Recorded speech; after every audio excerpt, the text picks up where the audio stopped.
അസ്സലാമു അലൈക്കും വറഹ്മത്തുള്ളാഹി തആല വബറകാതുഹു. ബിസ്മില്ലാ വൽഹംദുലില്ലാ വസ്സലാത്തു വസ്സലാമു അലാ റസൂലില്ലാ.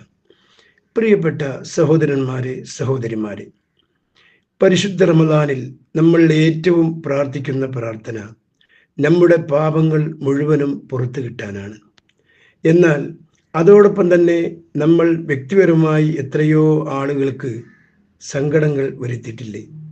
നമ്മുടെ സംസാരത്തിൽ മാതാപിതാക്കൾ കരഞ്ഞിട്ടില്ലേ? ഭാര്യയും ഭർത്താവും നമ്മുടെ മക്കളും അയൽവാസികളും, അങ്ങനെ നമ്മൾ തർക്കം കൂടിയ എത്രയോ ആളുകളുണ്ട്. നമ്മൾ ചീത്തപ്പേര് വിളിച്ചവരുണ്ട്, എൻ്റെ വാപ്പയെ വിളിച്ചവരുണ്ട്, പലരെയും നമ്മൾ ദേഷ്യം വന്ന് തെറി വിളിച്ചവരുണ്ട്.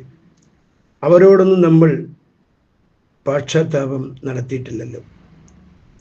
നബി സല്ലല്ലാഹു അലൈഹി വസല്ലം വഫാത്താവുന്നതിൻ്റെ തൊട്ട് മുമ്പ് പള്ളിയിൽ വന്ന് സഹാബാക്കളോട് പറഞ്ഞത്, ഞാൻ ആരെയെങ്കിലും ഉപദ്രവിച്ചിട്ടുണ്ടെങ്കിൽ, സമ്പത്തെടുത്തിട്ടുണ്ടെങ്കിൽ, അഭിമാനത്തിന് ക്ഷതമേൽപ്പിച്ചിട്ടുണ്ടെങ്കിൽ